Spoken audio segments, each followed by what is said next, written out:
मृत्यु समय का एक ऐसा खेल जब एक शरीर नश्वर हो जाता है। एक इंसान चंद पलों में हमारी जिंदगी छोड़कर, हमें छोड़कर चला जाता है और पीछे छूट जाता है उसका परिवार, उसकी धन संपत्ति और बाकी सब कुछ। गरुड़ पुराण जैसी प्राचीन ग्रंथ हमें बताते हैं कि जब मृत्यु का समय आता है तो घना कोहरा आसपास छा जाता है और उससे यमदूत आते हुए नजर आते हैं। बड़ा शरीर, लाल आंखें, लंबे नाखून और चेहरे पर डरावनी सी मुस्कान। वो मरते हुए व्यक्ति के सामने आते हैं और उसकी आत्मा को उसके शरीर से खींच लेते हैं और उसे परलोक ले जाते हैं। एक ऐसा सफर जो कई सदियों का बताया जाता है। ऐसे कई विधियां, प्रथाएं और कर्म हैं जो मृत्यु के बाद आत्मा को शांति और मोक्ष तक पहुंचने में मदद करते हैं। लेकिन इन रीति रिवाजों के पीछे जो गहरा अर्थ छिपा हुआ है ना, वो आज भी एक अनसुना रहस्य है।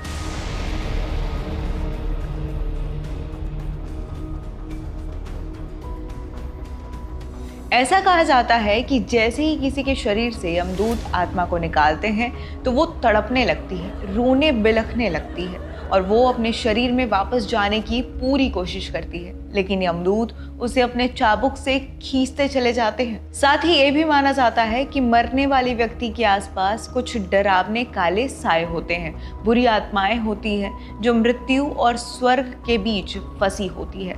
वे नए शरीर की तलाश कर रही होती हैं। इसीलिए गरुड़ पुराण कहता है कि किसी भी स्थिति में एक मृत व्यक्ति के शरीर को अकेला नहीं छोड़ना चाहिए। और मृत्यु होते ही कुछ ऐसी विधि होती है जिन्हें करना काफी जरूरी माना जाता है। सबसे पहले शव को नहलाया जाता है, नए कपड़े पहनाए जाते हैं, कानों और नाक पर रुई लगाई जाती है, शव के दोनों पैरों की उंगलियों को आपस में बांधा जाता है और मुंह में तुलसी के पत्ते रखे जाते हैं। ये सब किया जाता है ताकि शरीर शुद्ध हो जाए और कोई भी आत्मा किसी भी छिद्र से वापस उस शरीर में प्रवेश ना कर पाए।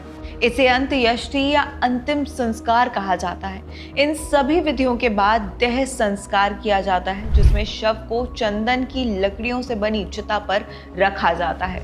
चिता को शुद्ध किया जाता है और पुजारी मंत्रोच्चार के साथ इसे तैयार करते हैं। उसके बाद घर का सबसे बड़ा बेटा या कोई रिश्तेदार अंतिम संस्कार करता है और चिता को आग लगाता है। जैसे ही आग शरीर को जलाती है, ऐसा माना जाता है कि आत्मा पृथ्वी के बंधन से मुक्त हो जाती है। लेकिन इन सारी विधियों का एक गहरा अर्थ और भी है। अब जब भी कोई व्यक्ति मरता है तो उसका परिवार रोता है। उनके लिए इस बात का विश्वास करना काफी मुश्किल होता है कि उनका कोई अपना उन्हें हमेशा के लिए छोड़कर चला गया है। उस समय वो दुनिया की सारी ताकत से प्रार्थना करते हैं कि शायद उनके प्रिय उन्हें वापस मिल जाएं और इसीलिए मृत शरीर का आग में जलकर नष्ट हो जाना ये साबित करता है कि हाँ, वो शख्स अब हमारे बीच में नहीं रहा है, वो सच में हमें छोड़कर चला गया है और उसके वापस आने की कोई भी उम्मीद नहीं है। अब कई कम्युनिटीज में पुरुषों के मुंडन का भी रिवाज होता है। इससे साबित होता है कि उस परिवार के साथ कोई त्रासदी हुई है, एक बड़ा बदलाव आया है। शव को जलाना, सिर मुंडवा देना, ये सब उस बदलाव को एक्सेप्ट करने में मदद करते हैं, क्योंकि यात्रा तो अभी शुरू हुई है। यमलोक तक पहुंचने के लिए आत्मा को एक लंबा और खतरनाक सफर तय करना होता है। एक धीमी कांपती आवाज में एक मृत आत्मा चिल्लाती है। वो आत्मा जिसने अभी अभी अपना शरीर छोड़ा है, यमदूत के साथ यमलोक की तरफ जा रही है, जहाँ चित्रगुप्त उसके कर्मों का हिसाब लिए बैठा है। आप मेरे साथ ये क्यों कर रहे हो? मुझे छोड़ दो, मुझे घर जाने दो।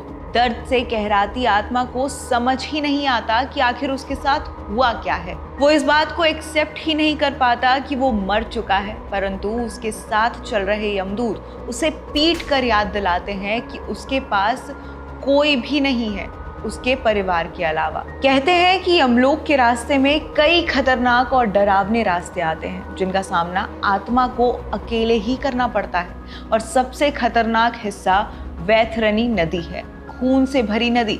इसे पार करने के बाद ही आत्मा यमलोक तक पहुंच पाती है। ऐसा माना जाता है कि आत्मा को इस नदी को पार करने के लिए 13 दिन लगते हैं। 13 दिन तक आत्मा को कुछ भी नहीं खिलाया जाता है। भोजन और पानी के बिना आत्मा दिन ब दिन कमजोर हो जाती है और कई बार उसी कमजोरी के चलते आत्मा आगे की यात्रा पूरी ही नहीं कर पाती। और इसी से बचने के लिए किया जाता है पिंडदान, एक विधि जिससे आत्मा को पृथ्वी और यमलोक के बीच फंसने से बचाया जाता है। अब गरुड़ पुराण के अनुसार यमलोक के रास्ते में 16 अलग अलग शहर आते हैं। यमदूत प्रत्येक शहर में थोड़ी देर के लिए रुकते हैं और उसी समय जो पिंड और जलदान हम 10, 12 और 13वें दिन पर करते हैं वो आत्मा को इस जगह पर भोजन और पानी के रूप में मिलता है।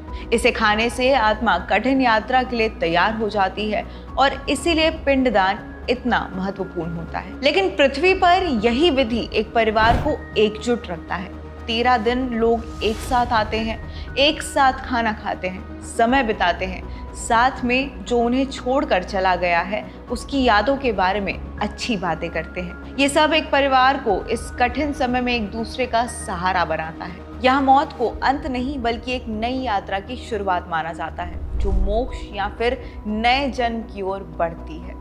अगर आपको वीडियो पसंद आई हो तो इसे लाइक ज़रूर कीजिएगा और ऐसी ही और वीडियोस के लिए आप कुंडली सूत्रा को फॉलो ज़रूर कीजिए।